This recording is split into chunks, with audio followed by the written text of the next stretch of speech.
Praise the Lord. ದೇವರು ನಮಗೆ ಸ್ತೋತ್ರವಾಗಲಿ. ಬಿಡುಗಡೆಯ ಸಂದೇಶ ಎಂಬ ಕಾರ್ಯಕ್ರಮಕ್ಕೆ ನಾನು ನಿಮ್ಮೆಲ್ಲರನ್ನು ಯೇಸು ನಾಮದಲ್ಲಿ ಸ್ವಾಗತಿಸ್ತೇನೆ. ನಾವು ಪ್ರಾರ್ಥನೆ ಮಾಡೋಣ. ಪರಲೋಕದಲ್ಲಿರುವ ತಂದೆ ದೇವರೇ, ಯೇಸು ಕ್ರಿಸ್ತನ ನಾಮದಲ್ಲಿ ನಾವು ನಿನ್ನ ಪಾದ ಸನ್ನಿಧಾನಕ್ಕೆ ನಾವು ಬಂದಿದ್ದೇವೆ. ನಾವು ಧ್ಯಾನ ಮಾಡಿದ ಸಂದೇಶವನ್ನು ನಾವು ಪವಿತ್ರಾತ್ಮನಲ್ಲಿ ಅಭಿಷೇಕಿಸು. ಪವಿತ್ರಾತ್ಮನ ನೀನು ಸ್ವಾಗತಿಸ್ತೇನೆ.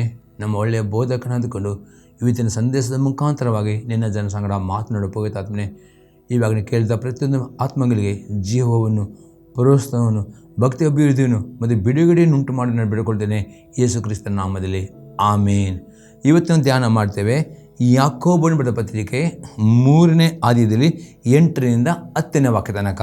ಆದರೆ ನಾಲಿಗೆಯನ್ನು ಯಾವ ಮಾನವನು ಹತೋಟಿಗೆ ತರಲಾರನು, ಅದು ಸುಮ್ಮನಿಲ್ಲರಾರದ ಕೆಡುಕಾಗಿದೆ, ಮರಣಕರವಾದ ವಿಷದಿಂದ ತುಂಬಿ ಇದೆ.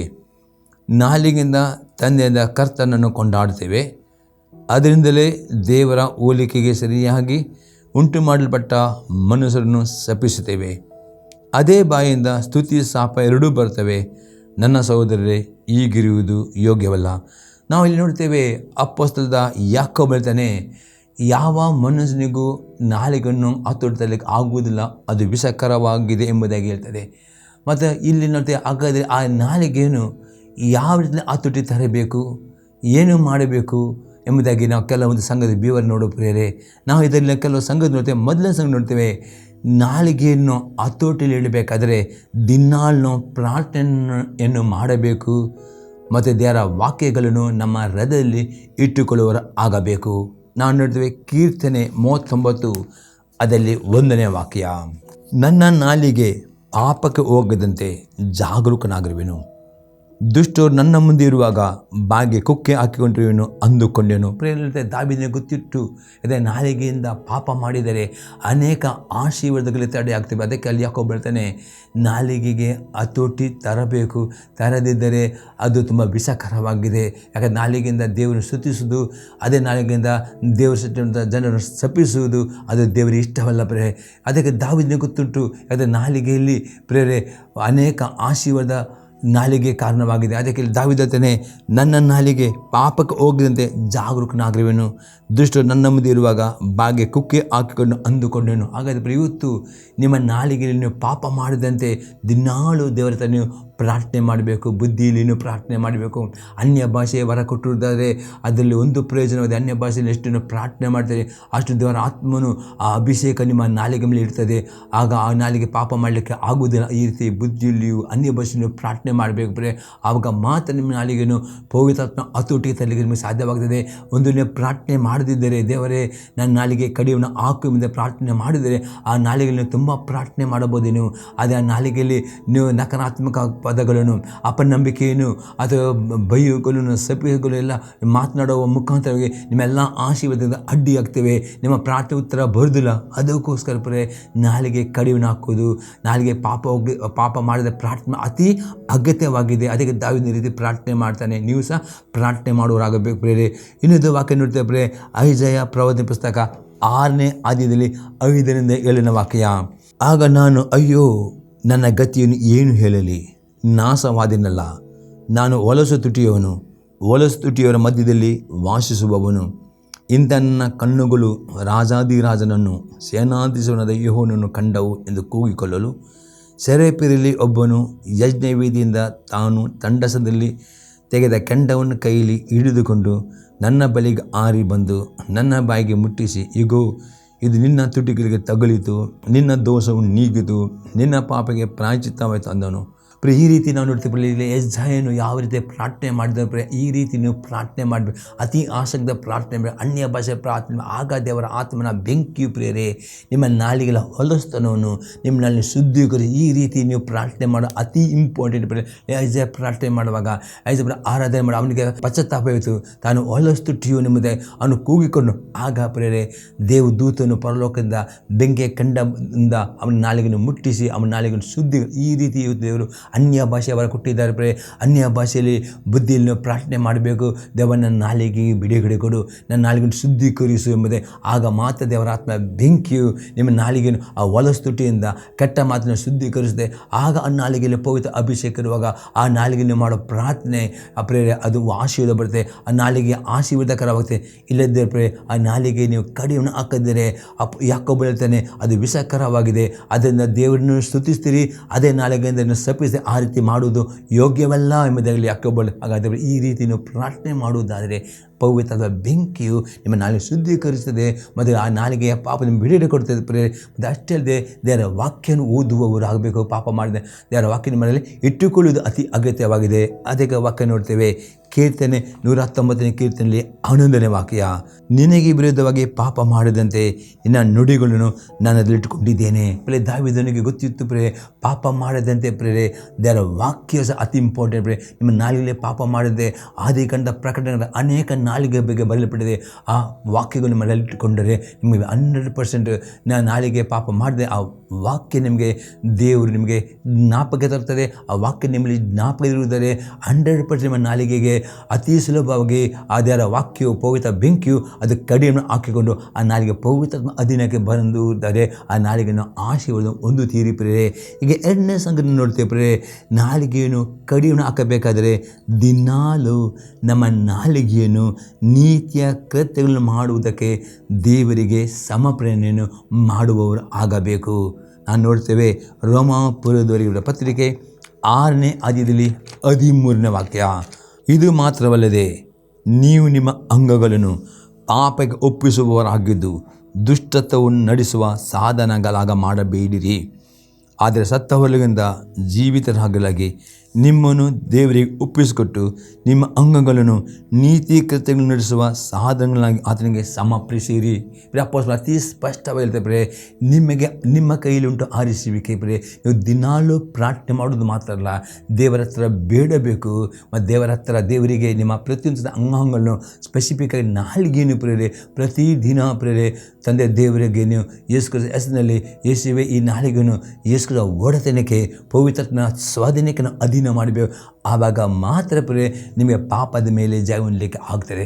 ಒಂದು ವೇಳೆ ನೀವು ನಿಮ್ಮ ಜೊತೆ ಪ್ರಾರ್ಥನೆ ನೀವು ಮಾಡೋದಿಲ್ಲ, ಅನ್ಯ ಭಾಷೆ ಇದ್ದರೆ ಅದು ಪ್ರಾರ್ಥನೆ ಮಾಡೋದಿಲ್ಲ, ವಾಕ್ಯ ಓದಿ ವಾಕ್ಯವನ್ನು ನಿಮ್ಮಲ್ಲಿ ಇಟ್ಟುಕೊಳ್ಳೋದಿಲ್ಲ ಮತ್ತು ನಿಮ್ಮ ಪ್ರಾರ್ಥನೆ ಮಾಡಬೇಕು. ದೇವ ಈ ನನ್ನ ನಾಲಿಗೆ ನಿನ್ನ ಹತೋಟಿಗೆ ನಾನು ಒಪ್ಪಿಸ್ಕೊಡುತ್ತೇನೆ, ಈ ನಾಲಿಗೆ ಪಾಪ ಮಾಡದೆ ನಿನ್ನ ಒಡೆತನ ಸ್ಥಾಪಿಸ ಎಂದು ನೀವು ಪ್ರಾರ್ಥನೆ ಮಾಡಿ ನಾಲಿಗೆಯನ್ನು ನೀತಿ ಕೃತ್ಯಗಳನ್ನು ಮಾಡುವ ಸಾಧನಗಳನ್ನಾಗಿ ದೇವರಿಗೆ ಒಪ್ಪಿಸ್ಕೊಟ್ಟರೆ ಮಾತ್ರವೇ ಪಾಪಕ್ಕೆ ನಿಮ್ಮ ಮೇಲೆ ಅಧಿಕಾರವಿಲ್ಲ, ಸೈತಾನ ನಿಮ್ಮ ಮೇಲೆ ಅಧಿಕಾರವಿಲ್ಲ.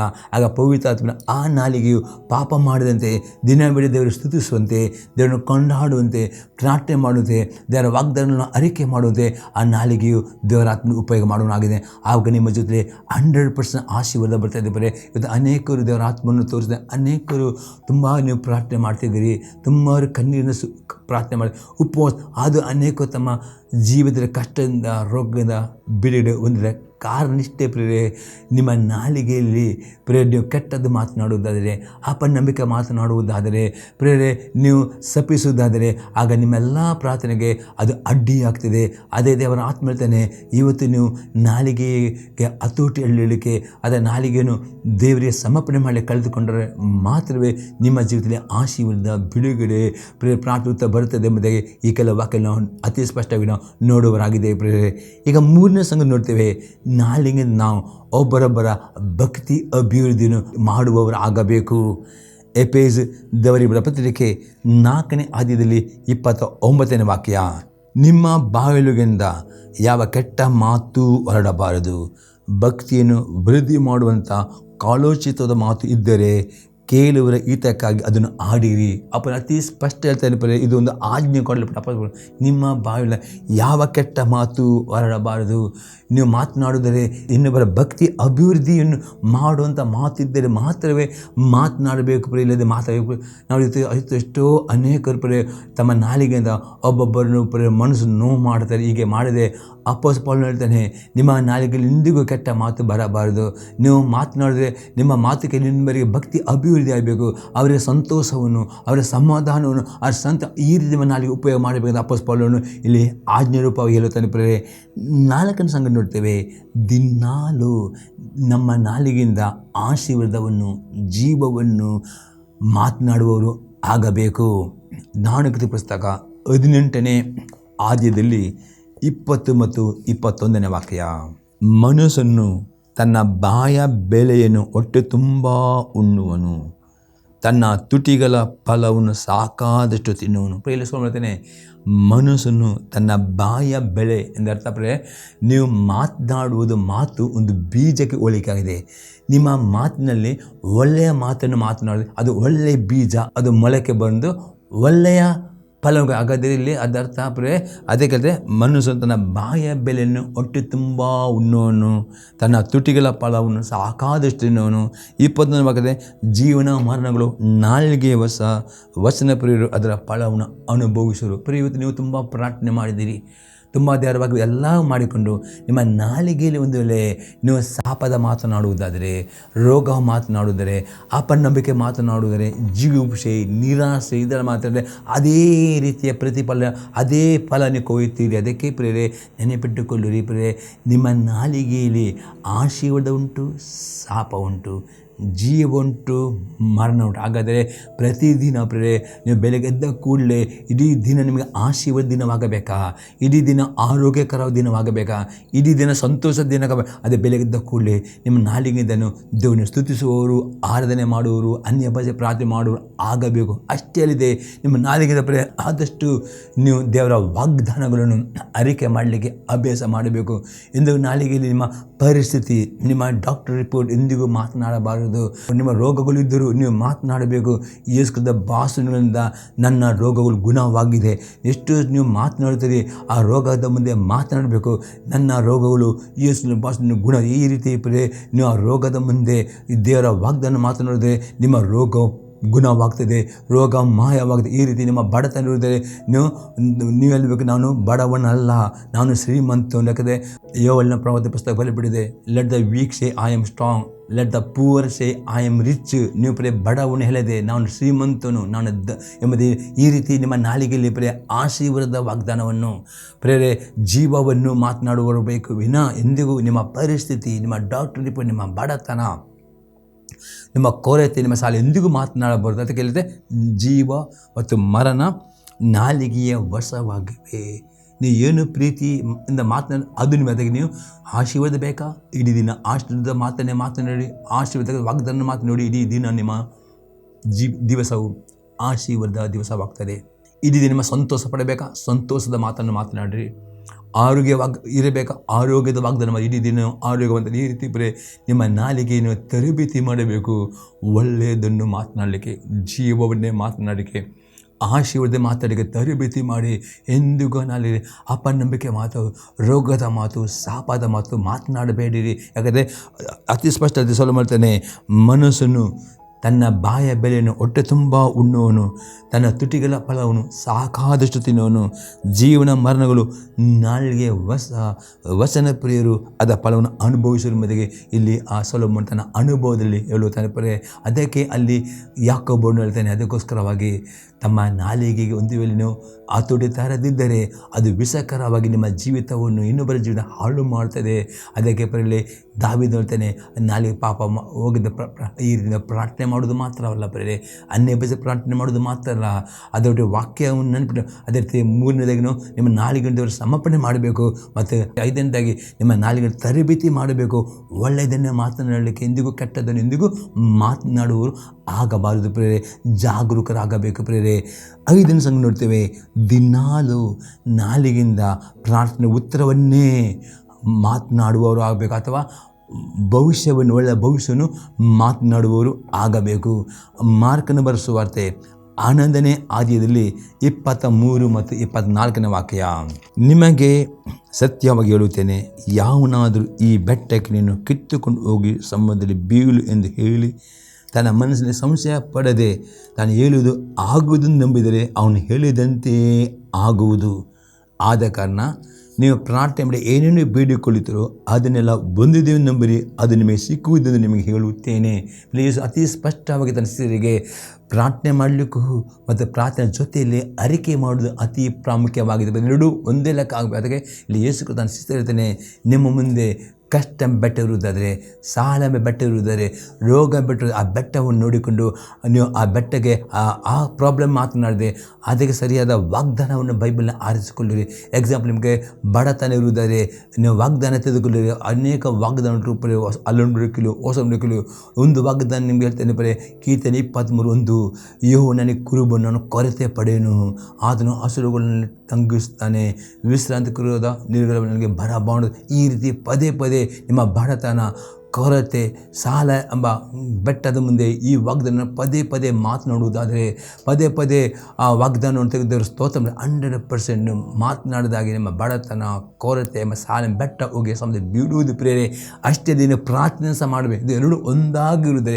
100% ಯೇಸು ಕ್ರಿಸ್ತನು ಹೇಳ್ತಾನೆ, ನೀವು ಹೇಳಿದಂತೆ ನೀವು ಪ್ರಾರ್ಥನೆ ಮಾಡಿದ ಉತ್ತರ ನಿಮಗೆ ಸಿಗ್ತದೆ. ಅದೇ ಅನೇಕರು ಪ್ರೇರೆ ಪ್ರಾರ್ಥನೆ ಮಾಡುತ್ತೀರಿ ಸರಿ, ಆದರೆ ಮಾತನಾಡೋದು ಅವರ ಬೆಟ್ಟವನ್ನೇ, ಅವರ ರೋಗವನ್ನೇ ಮಾತನಾಡೋದು. ಅದಕ್ಕೋಸ್ಕರ ನಿಮ್ಮ ಪ್ರಾರ್ಥನೆ ಅಡ್ಡಿಯಾಗ್ತದೆ. ಏನು ಪ್ರಾರ್ಥನೆ ಮಾಡುತ್ತಾರೋ ಆ ಪ್ರಾರ್ಥನೆ ಉತ್ತರ ಬರೋ ತನಕ ಪ್ರೇರೆ ಪ್ರಾರ್ಥನೆ ಮಾಡಬೇಕು ಎಡೆಬಿಡದೆ. ಅದರ ಒಟ್ಟಿಗೆ ಪ್ರೇರೆ ಸಮಸ್ಯೆ ಮಾತನಾಡಬಾರ್ದು, ಡಾಕ್ಟರ್ ರಿಪೋರ್ಟ್ ಮಾತನಾಡಬಾರ್ದು, ಬಡತನ ಮಾತನಾಡಬಾರ್ದು, ಕೊರತೆ ಮಾತನಾಡಬಾರ್ದು, ನಿರಾಸೆ ಮಾತನಾಡಬಾರ್ದು, ಜಿಗುಪ್ಸೆ ಅದರ ಬದಲಿಗೆ ವಾಗ್ದಾನವನ್ನು, ಅದರ ಪ್ರಾರ್ಥನೆ ಉತ್ತರವನ್ನು ಮಾತನಾಡಲಿಕ್ಕೆ ನೀವು ಅಭ್ಯಾಸ ಮಾಡಬೇಕು. ಮತ್ತು ಬುದ್ಧಿಯಲ್ಲಿ ಪ್ರಾರ್ಥನೆ ಮಾಡುವಾಗ ಯಾವಾಗಲೂ ದೇವರ ವಾಗ್ದಾನ ತೆಗೆದುಕೊಂಡು ಪ್ರಾರ್ಥನೆ ಮಾಡಲಿಕ್ಕೆ ಅಭ್ಯಾಸ ಮಾಡಿ. ಆ ವಾಗ್ದಾನಕ್ಕೆ ತೆಗೆದು ಪ್ರಾರ್ಥನೆ ಮಾಡುವಾಗ ನಿಮ್ಮ ಉತ್ತರ ಬರ್ತದೆ.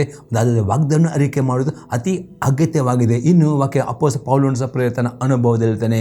2ನೇ ಕೊರಿಂಥಿ ಬರೆದ ಪತ್ರಿಕೆ 4ನೇ ಅಧ್ಯಾಯದಲ್ಲಿ 13ನೇ ವಾಕ್ಯ, ಹೇಗಿದ್ದರೂ ನಂಬಿದೆನು, ಆದ್ದರಿಂದ ಮಾತನಾಡಿದೆನು ಎಂಬ ಶಾಸ್ತ್ರೋಕ್ತಿಯಲ್ಲಿ ಕಾಣುವ ನಂಬಿಕೆಯ ಭಾವನೆ ಹೊಂದಿ ನಾವು ನಂಬಿದವರು ಅದರಿಂದ ಮಾತನಾಡುತ್ತೇವೆ. ಅಪೊಸ್ತಲ ಪೌಲನು ಸಹ ತನ್ನ ಜೀವಿತದಲ್ಲಿ ಈ ಅಭ್ಯಾಸ ಮಾಡತ್ತ ಹೇಳ್ತಾನೆ. ತಾನು ಏನು ನಂಬಿದನು ಅದನ್ನೇ ಮಾತಾಡಿದ. ಏನು ನಂಬಿದ್ದೀರಿ ಪ್ರಾರ್ಥನೆ ಮಾಡುವಾಗ ಆ ಉತ್ತರ ಬರಲಿಲ್ಲ, ಅದು ಉತ್ತರ ಬರುತ್ತಾಗ ನಿಮ್ಮ ನಂಬಿಕೆಯೇ ಮಾತನಾಡಿದರೆ 100% ನೀವು ನಂಬಿಕೆಯಿಂದ ಮಾಡಿದ ಪ್ರಾರ್ಥನೆ ಉತ್ತರ ಬರ್ತದೆ. ಅದೇ ಬದಲಾಗಿ ನೀವು ಪ್ರಾರ್ಥನೆ ಮಾಡ್ತೀರಿ ನಂಬಿಕೆಯಿಂದ, ಆದರೆ ಉತ್ತರ ಬರಲಿಲ್ಲ, ಆ ಸಮಸ್ಯೆನ ಮಾತನಾಡಿದೆ, ನಿಮ್ಮ ಪ್ರಾರ್ಥನೆ, ನಿಮ್ಮ ಉಪವಾಸ ಎಲ್ಲ ವ್ಯರ್ಥ ಆಗ್ತದೆ, ಅನ್ಯ ಭಾಷೆ ಬರ್ತಾ. ಹಾಗೆ ಅಲ್ಲೇ ಏನೋ ಪ್ರಾರ್ಥನೆ ಮಾಡ್ತಾರೋ ನಂಬಿಕೆಯಿಂದ ಪ್ರಾರ್ಥನೆ ಮಾಡಿದೆ, ನಂಬಿಕೆಯನ್ನೇ ಮಾತನಾಡಬೇಕು. ಎಷ್ಟು ತಡವಾಗ್ಬೋದು, ಆಗ ಡೆಫಿನೆಟ್ ನೀವು ನಂಬಿದಾಗೆ ಪ್ರಾರ್ಥನೆ ಮಾಡಿದಾಗ ಉತ್ತರ ಬರ್ತದೆ. ಯೇಸು ಕ್ರಿಸ್ತನು ಅಲ್ಲಿ ಹೇಳುತ್ತಾನೆ. ಇನ್ನೊಂದು ವಾಕ್ಯ ನೋಡಿದ್ರೆ ಪೇತ್ರನು ಸಹ ಅದೇ ರೀತಿ ಮಾತನಾಡ್ತಾನೆ.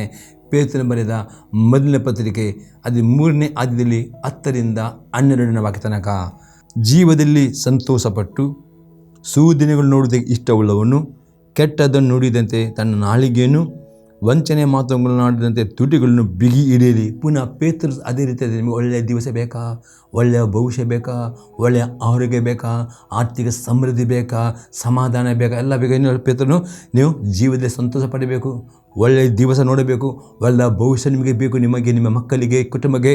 ಅಪೊಸ್ತಲ ಪೇತ್ರನು ಹೇಳ್ತಾನೆ, ನಿಮ್ಮನ್ನಲ್ಲಿ ಕೆಟ್ಟದ್ದನ್ನು ಮಾತನಾಡದಂತೆ, ವಂಚನೆ ನುಡಿಗಳನ್ನಾಡದೆ ನೀವು ಬಿಗಿಡಬೇಕು ಪ್ರೇರೆ. ಇದು ಆಜ್ಞೆ ಆಗಿದೆ. ಈ ರೀತಿ ನೀವು ಮಾಡುವುದೇ 100% ಒಳ್ಳೆಯ ಭವಿಷ್ಯ ನಿಮ್ಮ ಬಾಯಿಲಿ ಉಂಟು. ಒಳ್ಳೆಯ ಭವಿಷ್ಯಕ್ಕೋಸ್ಕರ ಪ್ರಾರ್ಥನೆ ಮಾಡುವ ಎರಡೂ ಬೇಕು. ಆರೈಕೆ ಮಾಡುವುದು ಮತ್ತು ಎರಡೂ ಒಂದಾಗುವಾಗ ಡೆಫಿನೆಟ್ ನೀವು ಒಳ್ಳೆಯ ದಿವಸ, ಒಳ್ಳೆಯ ಭವಿಷ್ಯ, ಒಳ್ಳೆಯ ಆರೋಗ್ಯವನ್ನು ಹೊಂದಿಕೊಳ್ಳಲಿಕ್ಕೆ ಸಾಧ್ಯ ಉಂಟು. ಮತ್ತು ಪೇತ್ರನು ಇಲ್ಲಿ ತನ್ನ ಅನುಭವದಲ್ಲಿ ಪವಿತ್ರ ಪ್ರೇರೇಪಣೆ ಇಲ್ಲಿ ಬರೆದಿದ್ದೇನೆ ಪ್ರೇರೆ. ಮತ್ತು ಆನಂದವಾಗಿ ನೋಡಿ ಪ್ರೇರೆ, ಅವನು ಕೆಟ್ಟದನ್ನು ಬಿಟ್ಟು ಒಳ್ಳೆಯದನ್ನು ಮಾಡಲಿ. ಅಷ್ಟೇ ಅಪೊಸ್ತಲ ಪೇತ್ರ ಹೇಳ್ತಾನೆ, ನೀವು ಒಳ್ಳೆಯದನ್ನು ಮಾತನಾಡಬೇದೆ, ಕೆಟ್ಟನ್ನು ನಡುತ್ತೇನು, ಕೋಪದ ಸ್ವಭಾವವನ್ನು, ಜಗಳ ಸ್ವಭಾವವನ್ನು ಬಿಟ್ಟು ಬಿಡಬೇಕು ಎಂಬುದರಲ್ಲಿ ಹೇಳ್ತಾನೆ.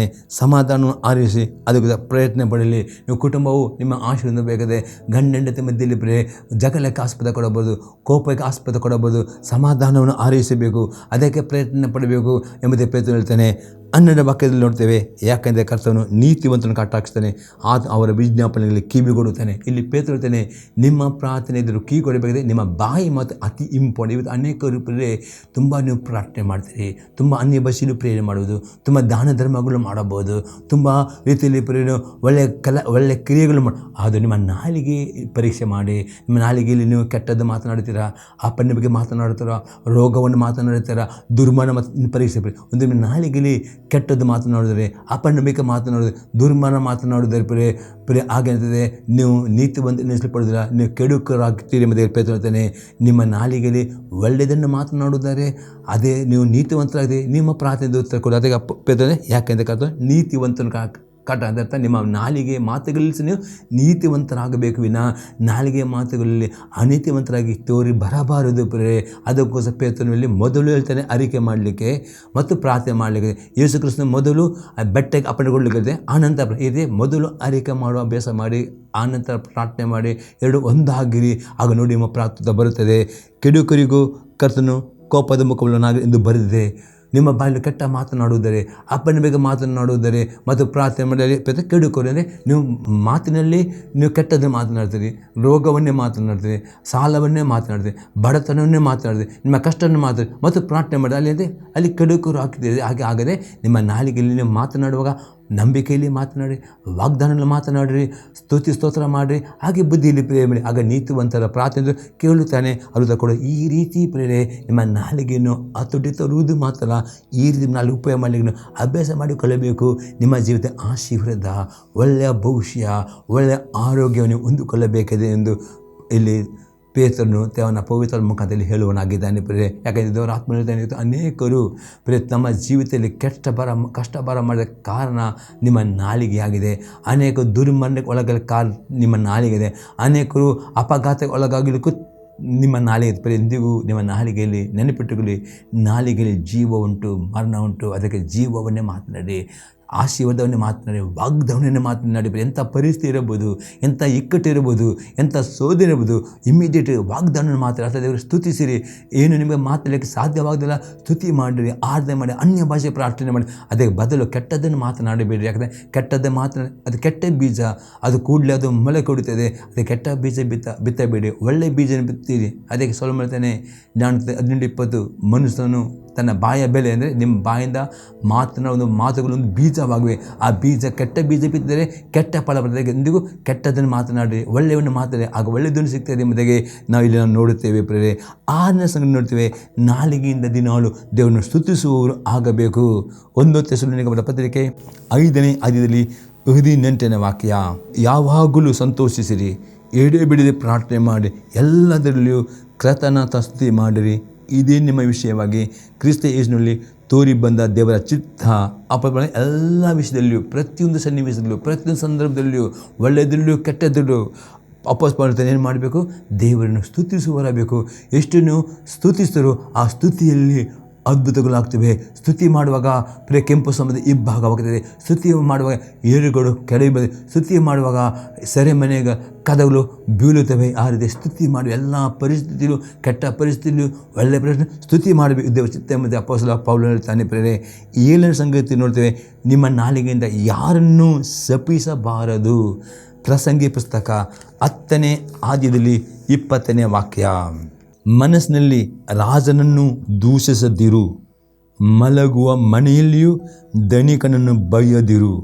ಆಕಾಶದ ಹಕ್ಕಿಯು ಆ ಶಬ್ದವನ್ನು ಮುಟ್ಟಿಸಿತು, ಪಕ್ಷಿಯು ಆ ವಿಷಯ ತಿಳಿಸಿತು. ಪ್ರೇರೆ ಸ್ವಲ್ಪನೇ ಎಂದಿಗೂ ನಿಮ್ಮ ಮನಸ್ಸಿನಲ್ಲಿ ರಾಜನನ್ನು ಪ್ರೇರೆ ಅಥವಾ ಧನಿಕನನ್ನು, ಅದು ಹೆಂಡತಿ ಗಂಡನನ್ನು, ಗಂಡ ಹೆಂಡತಿಯನ್ನು, ದೇವರ ಸೇವಕರನ್ನು, ದೇವರ ಸಭೆಯನ್ನು, ದೇವರ ಅಭಿಷೇಕ್ತ ಸುವಾರ್ತಿಕರನ್ನು ಯಾರನ್ನು ಪ್ರೇರೆ ನೀವು ದೂಷಿಸಬಾರದು, ಅವರ ಬಗ್ಗೆ ಕೆಟ್ಟ ಮಾತನಾಡಬಾರದು ಎಂಬುದಾಗಿ ಇದು ಆಜ್ಞೆ ಆಗಿದೆ. ಇದು ಹಾಗೆ ಮಾತನಾಡೋದ್ರ ಪ್ರೇರೆ ದೇವರಿಗೆ ಕೋಪ ಬಂದು ಅದು ರಿವರ್ಸ್ ಬರ್ತಾಗಿ ಎಂದಿಗೂ ಮಾತನಾಡದೆ ಎಚ್ಚರಿಕೆ ಇರಬೇಕು. ಅದೇ ಅಪೊಸ್ತಲ ಪೌಲನು ಹೇಳ್ತಾನೆ ಪ್ರೇರೆ, ರೋಮಾಪುರದ ಪತ್ರಿಕೆ 12ನೇ ಅಧ್ಯಾಯದಲ್ಲಿ 14ನೇ ವಾಕ್ಯ, ರೋಮನ್ಸ್ 12:14, ನಿಮ್ಮನ್ನು ಹಿಂಸಿಸುವವರಿಗೆ ಆಶೀರ್ವಾದ ಮಾಡಿರಿ, ಶಪಿಸದೆ ಆಶೀರ್ವಾದ. ಅಪ್ಪಸ್ವರ ಯಾರು ನಿಮ್ಮ ಹಿಂಸೆ ಕೊಡುತ್ತೋ ಅವರಿಗೆ ಆಶೀರ್ವಾದ ಮಾತನಾಡಬೇಕು, ಶಪಿಸಬಾರದು ಎಂಬುದೇ ಅಪ್ಪಸ್ವಾಗದೆ. ಎಂದಿಗೂ ನಿಮ್ಮ ಯಾರ ಬಗ್ಗೆ ಶಪಿಸಬಾರದು, ಯಾರ ಬಗ್ಗೆ ಕೆಟ್ಟ ಒಳ್ಳೆಯದನ್ನೇ ಮಾತನಾಡಲಿಕ್ಕೆ ಅಭ್ಯಾಸ ಮಾಡಿ ಪ್ರಿಯರೇ. 8ನೇ ಸಂಗತಿ ಪ್ರಿಯರೇ, ಯಾರನ್ನು ನಿಮ್ಮ ನಾಲಿಗೆ ದೂಷಿಸಬಾರದು. ಯಾವ ಸಭೆಯನ್ನು, ಯಾವ ಸೇವಕರು ದೂಷಿಸಬಾರದು, ಯಾವ ಸಭೆಯನ್ನು ಯಾವ ತೀರ್ಪು ಮಾಡಬಾರದು ಪ್ರಿಯರೇ. ಈ ವಾಕ್ಯ ಯಾಕೋಬ 4:11 ವಾಕ್ಯದಲ್ಲಿ ಉಂಟು ಪ್ರಿಯರೇ. ಇದು ಅನೇಕರು ಪ್ರಿಯರೇ ಸಭೆಗಳ ವಿರುದ್ಧವಾಗಿ ಸೇವಕರು ಮಾತನಾಡ್ತಾರೆ, ಎಂದಿಗೂ ಮಾತನಾಡಬಾರದು ಪ್ರಿಯರೇ. ಆಗ ಮಾತ್ರ ನಿಮಗೆ ಆಶೀರ್ವಾದ ಸಿಗ್ತದೆ ಪ್ರಿಯರೇ. 9ನೇ ಸಂಗತಿ, ಯಾರನ್ನು ದೂರುವವರಾಗಬಾರದು. ಅಪೊಸ್ತಲ ಪೌಲನು ಕೊಲೊಸ್ಸೆಯವರಿಗೆ ಪತ್ರಿಕೆ 3ನೇ ಅಧ್ಯಾಯದಲ್ಲಿ 13-14 ವಾಕ್ಯ ಇರ್ತದೆ, ಮತ್ತೊಬ್ಬರ ಮೇಲೆ ದೂರಲಿಕ್ಕೆ ನಿಮಗೆ ಕಾರಣವಿದ್ದರೂ ಪ್ರೇ ಇನ್ನೊಬ್ಬರ ಬಗ್ಗೆ ದೂರ ಬೇಡಿರಿ. ಅವರನ್ನು ಪ್ರೀತಿಯಿಂದ ಅವರನ್ನು ಶ್ರಮಿಸಬೇಕು ಪ್ರೇ. ಯಾಕಂದರೆ ಇನ್ನೊಬ್ಬರು ದೂರ ಇರುವುದಾದರೆ ನಿಮ್ಮ ಮಧ್ಯದಲ್ಲಿ ಆ ಪ್ರೀತಿಯು ಹಾಳಾಗ್ತದೆ, ಐಕ್ಯತೆ ಮೂಡಿಲ್ಲ ಪ್ರೇ. ಇಂದಿಗೂ ಹಾಗೆ ಮಾಡಿ. ನಿಮಗೆ ಆಶೀರ್ವಾದ ಬೇಕಾ, ಆರೋಗ್ಯ ಬೇಕಾ, ಸಮಾಧಾನ ಬೇಕಾ, ದೇವರ ಕಾರ್ಯ ಮಾಡಬೇಕಾ ಪ್ರೇ. ನಿಮ್ಮ ನಾಲಿಗೆಯಿಂದ ಯಾರನ್ನೂ ದೂರಲಿಕ್ಕೆ ಕಾರಣವಿದ್ದರೂ ದೂರುವವರಾಗಿದೆ ಪ್ರೀತಿಯಿಂದ ಒಬ್ಬನ ಶ್ರಮಿಸುವವರಾಗಬೇಕು. ಪ್ರೀತಿಯ ಮಾತನ್ನು ಮಾತನಾಡೋಕ್ಕೆ ಅಭ್ಯಾಸ ಮಾಡಬೇಕು ಎಂಬುದಾಗಿ ಅಪೊಸ್ತಲ ಪೌಲನು ಕೊಲೊಸ್ಸೆಯವರಿಗೆ ಬರೆದ ಪತ್ರಿಕೆ 3ನೇ ಅಧ್ಯಾಯದಲ್ಲಿ 13-14 ವಾಕ್ಯದಲ್ಲಿ ಹೇಳುತ್ತಾನೆ ಪ್ರಿಯರೇ. ಲಾಸ್ಟ್ 10ನೇ ಸಂಗತಿ ನೋಡ್ತೇವೆ ಪ್ರಿಯರೇ, ಹೊಲಸು ಮಾತುಗಳನ್ನು ಮಾತನಾಡೋದನ್ನು ಬಿಟ್ಟು ಬಿಡುವವರು ಆಗಬೇಕು ಪ್ರಿಯರೇ. ನಾವು ನೋಡ್ತೇವೆ ಎಫೆಸರ್ 4:31ನೇ ವಾಕ್ಯ. ಎಫೆಸರ್ 4:31. ಎಲ್ಲ ದ್ವೇಷ, ಕೋಪ, ಕ್ರೋಧ, ಕಲ, ದೂಷಣೆ ಇವುಗಳನ್ನು ಸಕಲ ವಿಧ ದುಷ್ಟತನ ನಿಮ್ಮ ದೂರ ಮಾಡಿರಿ. ನಿಮ್ಮ ಬಾಯಿನಿಂದಿಗೂ ಕೋಪ, ಕ್ರೋಧ, ದ್ವೇಷ, ಕಲ ಎಲ್ಲ ಮಾತುಗಳನ್ನು ಮಾತನಾಡದೆ ಅದನ್ನು ಬಿಟ್ಟು ಬಿಡಬೇಕು ನಿಮಗೆ ಆಶೀರ್ವಾದ ಸಿಗಬೇಕಾದರೆ. ಅದೇ ರೀತಿ ಎಫೆಸರ್ 5:4ನೇ ವಾಕ್ಯ. ಎಫೆಸರ್ 5:4. ಹೊಲಸು ಮಾತು, ಹುಚ್ಚು ಮಾತು, ಕುಶದ ಮಾತು ಇವು ಬೇಡ, ಅಯುಕ್ತವಾಗಿ ಇವುಗಳನ್ನು ಬಿಟ್ಟು ದೇವರಿಗೆ ಉಪಕಾರ ಮಾಡುವುದು ಉತ್ತಮ. ಪ್ರಿಯಪನೆ ಎಲ್ಲ ಹೊಲಸು ಮತ್ತು ಹುಚ್ಚು ಮತ್ತು ಕುಶು ಇವುಗಳನ್ನು ಮಾತು ಬಿಟ್ಟು ಬಿಡಬೇಕು. ಅದೇ ಬದಲಾಗಿ ನಾಲಿಗೆ ಉಪಕೃತಿ ಮಾಡುವವರ ಈ 10 ಸಂಗತಿಗಳು ನಿಮ್ಮ ನೆನಪಿಟ್ಟುಕೊಂಡು ನಿಮ್ಮ ನಾಲಿಗೆಯನ್ನು ಪವಿತ್ರಾತ್ಮ ಅಧೀನಕ್ಕೆ ಕೊಡುವುದಾರೆ 100% ದೇವರು ಹೇಳ್ತಾನೆ. ದೇವರು ನಿಮ್ಮನ್ನು ಆಶೀರ್ವಾದ ಮಾಡ್ತಾನೆ, ಎಲ್ಲ ಕಷ್ಟವನ್ನು ಬಿಡುಕೊಡ್ತಾನೆ, ನಿಮ್ಮ ಪ್ರಾರ್ಥನೆ ಉತ್ತರ ಕೊಡ್ತಾನೆ. ಡಾಕ್ಟರ್ನ ಗುಣ ಮಾಡಲು ರೋಗಗಳಿದ್ದರೂ ದೇವರು ಗುಣ ಮಾಡೋನಾಗಿದ್ದಾನೆ. ಪ್ರಿಯ ಸಂದೇಶವು ನಿಮ್ಮಲ್ಲಿ ಉತ್ತೇಜನ ಮಾಡುವುದಾದರೆ ನಿಮ್ಮ ಅಭಿಪ್ರಾಯ ನನಗೆ ತಿಳಿಸಿರಿ. ಮತ್ತು ಯೂಟ್ಯೂಬನ್ನು ಲೈಕ್ ಮಾಡಿ, ಶೇರ್ ಮಾಡಿ. ಪ್ರಾರ್ಥನೆ ಮಾಡೋಣ. ಪರಲೋಕದ ತಂದೆ ದೇವರೇ, ಯೇಸು ಕ್ರಿಸ್ತನ ನಾಮದಲ್ಲಿ ನನಗೆ ಸ್ತೋತ್ರ ಕೊಂಡಾಡ್ತೇನೆ. ಈ ಸಂದೇಶದ ಮುಖಾಂತರ ಜನರ ಮಾತನಾಡಿದ ನಿನ್ನ ಅದ್ಭುತಕ್ಕಾಗಿ ಸ್ತೋತ್ರ. ಈ ಬಳಿ ಕೇಳಿದ ಪ್ರತಿಯೊಬ್ಬರು ತಮ್ಮ ನಾಲಿಗೆಯನ್ನು ದಿನಾಲು ನಿನ್ನ ಸ್ವಾಧೀನಕ್ಕೆ ಒಪ್ಪಿಸಿಕೊಡುವ ಹಾಗೆ, ತಮ್ಮ ನಾಲಿಗೆಯಿಂದ ನಿನ್ನನ್ನು ಸ್ತುತಿಸುವ ಹಾಗೆ, ನಿನ್ನ ವಾಗ್ದಾನ ಮಾತನಾಡುವ ಪ್ರತಿಯೊಬ್ಬರಿಗೆ ನೀನು ಕಲಿಸಿಕೊಡು ಪವಿತ್ರಾತ್ಮನೇ. ಮನಸ್ಸಿನ ಪ್ರತಿಯೊಬ್ಬರು ನಿನ್ನ ಆಶೀರ್ವಾದ ಬೀಳ್ತೇನೆ. ಪ್ರತಿಯೊಬ್ಬ ರೋಗಿಗಳನ್ನು ಯೇಸು ಕ್ರಿಸ್ತನ ನಾಮದಲ್ಲಿ ಅವರ ರೋಗಗಳಿಂದ ಬಿಡುಗಡೆಗೊಳಿಸ್ತೇನೆ. ಯೇಸು ಕ್ರಿಸ್ತನ ನಾಮದಲ್ಲಿ ಪ್ರತಿಯೊಬ್ಬ ಕಷ್ಟದಲ್ಲಿ ಅವರು ಸಾಲದಲ್ಲಿರುವವರನ್ನು ಯೇಸು ನಾನು ಬಿಡುಗಡೆಗೊಳಿಸ್ತೇನೆ. ಪ್ರತಿಯೊಬ್ಬರ ಮೇಲೆ ಆಶೀರ್ವಾದ ದಯೆ ನಾನು ಬೇಡುತ್ತೇನೆ ಯೇಸು ಕ್ರಿಸ್ತನ ನಾಮದಲ್ಲಿ. ಆಮೇನ್. Praise the Lord. ದೇವರು ನಿಮ್ಮನ್ನು ಆಶೀರ್ವಾದ ಮಾಡಲಿ.